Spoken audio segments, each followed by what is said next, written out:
कलयुग ने 4 स्थान मिले हैं उसको, कलयुग को।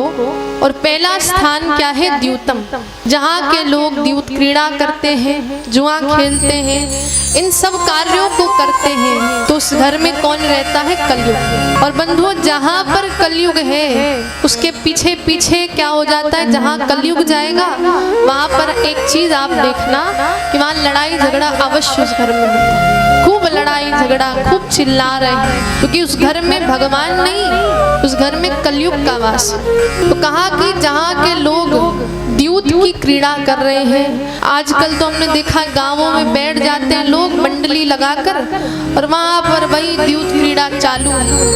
और अपने साथ साथ छोटे छोटे बच्चों को भी ले जाते हैं, बूढ़े बूढ़े दादाजी और दादाजी अपने साथ बच्चों को ले जा रहे हैं। अब बेचारे अबोध बालकों को क्या पता, पर ले जाते हैं, क्रीड़ा करते हैं, उनको भी मन में फिर आता है खेलने का।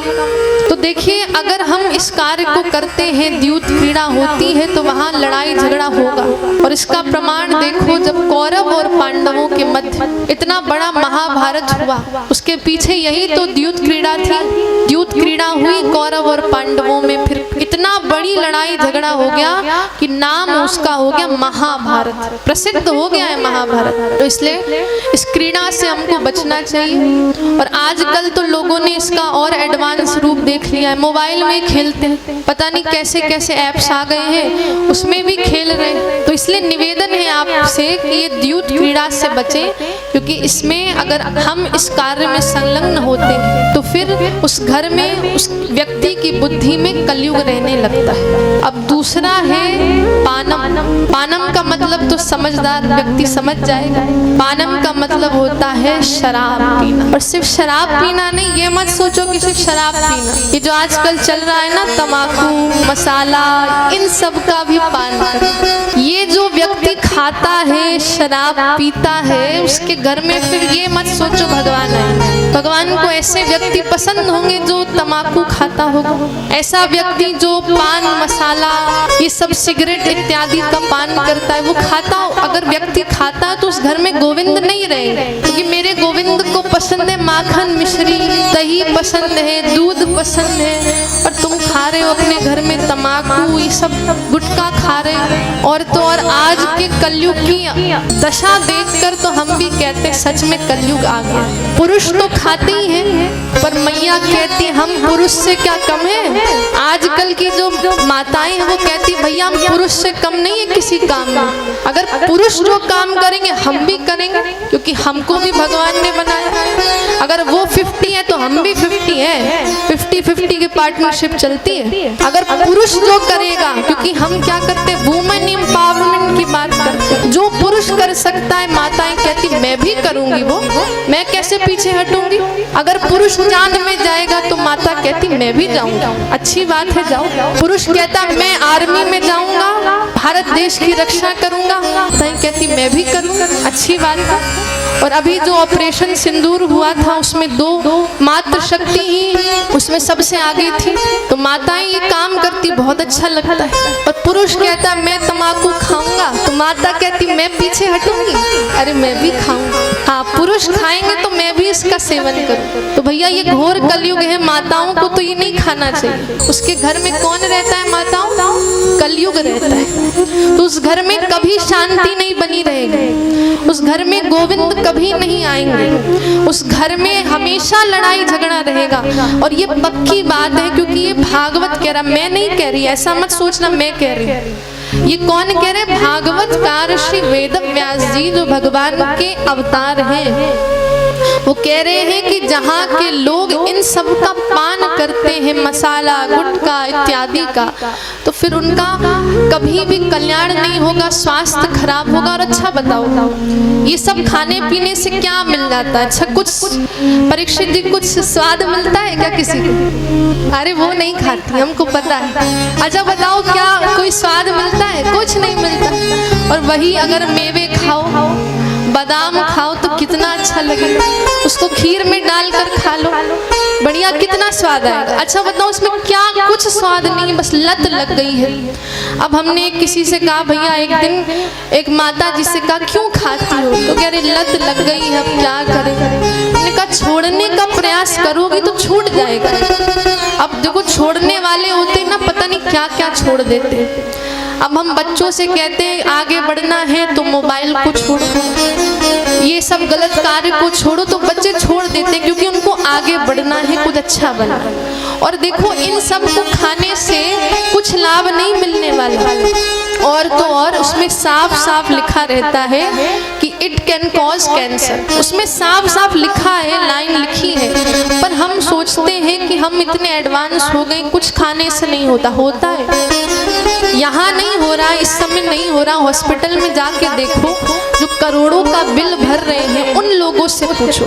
मैंने तो अपनी आंखों से देखा है कि जिनको ये बीमारी हो जाती है उनके महाराज घर तक बिक जाते हैं इस बीमारी से, और इस बीमारी से ऐसा बुरा हाल हो जाता है घर परिवार का कि सब बेचना पड़ता है। जो धन संपत्ति बच्चों के लिए अर्जित की थी वो बेचनी पड़ती।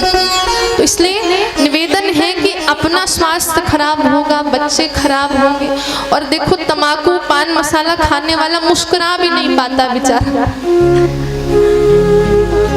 उसके जो ये दांत है ना वो भी वो नहीं दिखा पाता क्योंकि दांत की हालत इतनी खराब हो जाती है। तो देखो बहुत फायदे होते, नुकसान ये सब होते, बहुत नुकसान है। इसीलिए निवेदन है आपसे हाथ जोड़कर कि इन सब का जो आप पान करते हो वो छोड़ दो।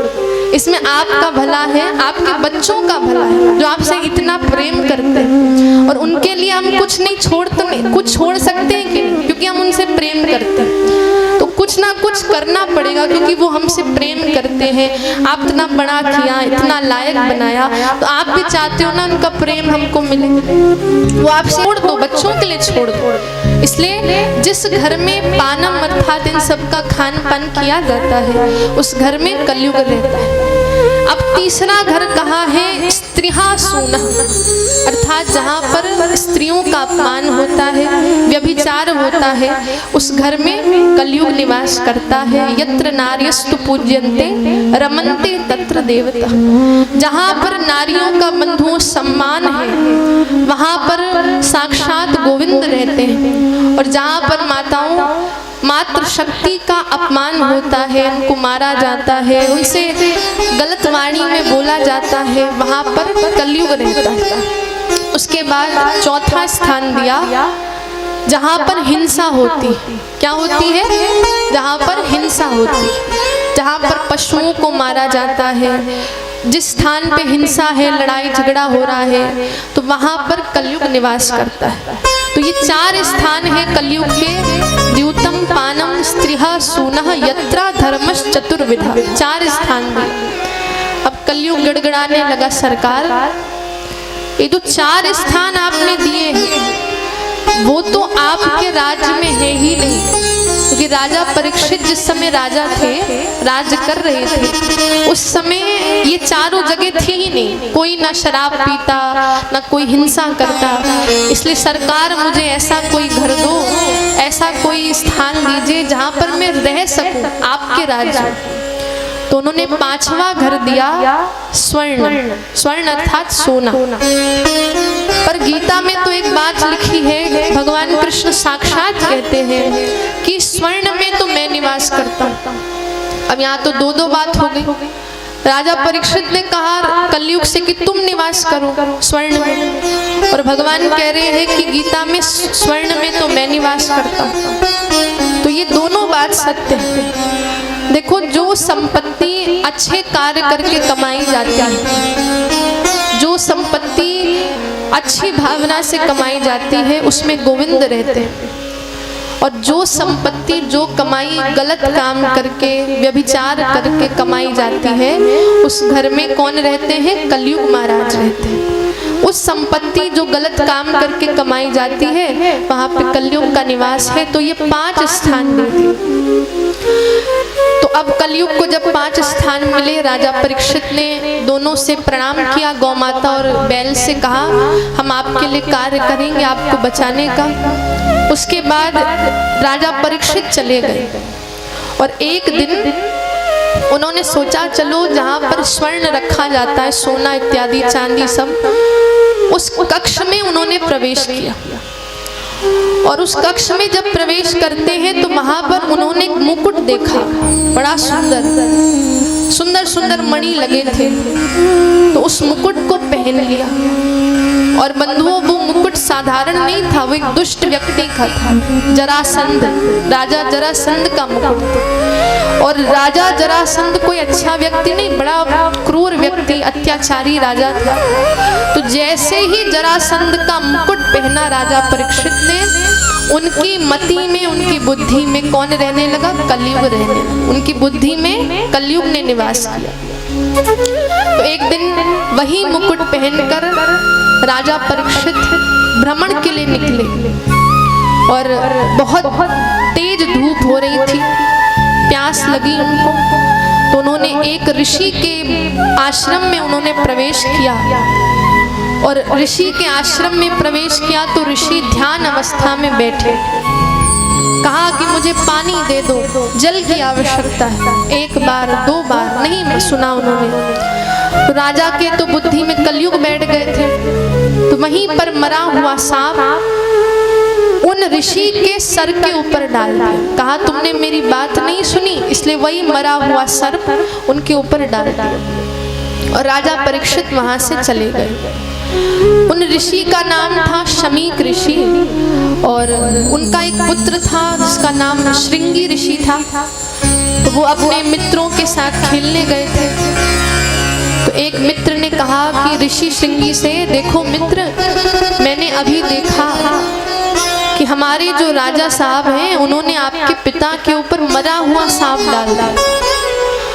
अब बच्चों को जब पता चले उनके माता पिता के साथ गलत हो तो बच्चों को तो बहुत क्रोध आता है। तो उसी समय श्रृंगी ऋषि ने नदी का जल लिया हाथ में अंजलि भर और श्राप दे दिया राजा परीक्षित को। और श्राप दिया कि तुमने मेरे पिता के ऊपर मरा हुआ सांप डाला है, तो जाओ श्राप देता हूँ कि 7वें दिन तक्षक नाग आएगा, तुमको डसेगा और तुम्हारी तक उसी समय मृत्यु हो जाएगी। जैसे ही श्राप मिला, ये बात श्रृंगी ऋषि ने अपने पिता को बताई। पिता ने कहा तुमने इतने अच्छे राजा को श्राप दिया, उन्होंने तो हमारा कितना ध्यान रखा और तुमने उनको श्राप दिया। इसीलिए जाओ उनको सूचना दो। सूचना मिली राजा परीक्षित को और राजा परीक्षित ने जैसे ये सूचना प्राप्त करी तो उन्होंने सब कुछ अपना राज्य छोड़ा, अपने पुत्र जन्मेजय को राजगद्दी सौंपी और राजगद्दी सौंपने के पश्चात बंधुओं वो गंगा के तट के पास निकल गए। अपनी पत्नी अपने बच्चों को छोड़ करके नदी के तट में गए और वहां पर सब कुछ छोड़कर उन्होंने सभी ऋषि मुनियों से यही पूछा कि 7वें दिन मेरी मृत्यु होने वाली है, तो मैं क्या उपाय करूं। सारे ऋषि मुनियों ने अपने अपने उपाय बताए, पर जो उपाय उनको चाहिए था वो नहीं मिल रहा था। तभी भगवान ने सुखदेव जी महाराज को भेजा और सुखदेव जी महाराज को प्रणाम किया और सुखदेव जी महाराज ने उपाय बताया कि आप 7 दिन में 7वें दिन आपकी मृत्यु हो गई है, होने वाली है। इसीलिए आपका कल्याण तभी हो सकता है जब आपका जो मन है हर पल श्री ठाकुर जी किशोरी जी को याद करता रहे। और देखो जैसे राजा परीक्षित को तो मालूम था बंधुओं कि 7वें दिन, आज से 7वें दिन मृत्यु होनी, राजा परीक्षित को मालूम हो गया था। पर हम मनुष्यों को, अच्छा इतने जितने भी बैठे हो आप सब, हमसे तो सब बड़े अनुभवी लोग हो, तो बताओ किसी को ये मालूम है आपकी कब मृत्यु होनी तो 7 ही दिनों में, सिर्फ 7 ही दिनों में हमारी मृत्यु निश्चित है। पर ये नहीं पता किस दिन हो जाए, किस समय हो जाए, किस क्षण हो जाए। तो इसलिए राजा परीक्षित को पता था 7वें दिन इस दिन होनी है, पर हम मनुष्यों में से किसी को नहीं पता है कब, किस समय, किस डेट में होनी है। बस होनी 7 दिन में, सप्ताह के 7 दिनों में ही होनी। तो राजा परीक्षित को उपाय बताया कि देखो जिसकी मृत्यु एकदम निकट है उसको अपने मन को जीतना पड़ेगा। जब तक मन को हम नहीं जीतेंगे तब तक बंधुओं, हमें भगवान की प्राप्ति नहीं हो सकती। इसलिए हमें अपने मन को ऐसा समझाना है कि श्री कृष्ण और हमारी किशोरी जी के श्री चरणों में मन लग जाए। बस उनके चरणों में हमारा जो मन है वो हमेशा लगा रहे, और तभी अगर मृत्यु भी आ जाए और मन हमारा किशोरी जी में रहे तो फिर हमें साक्षात भगवान का ही, किशोरी जी का धाम ही मिलेगा।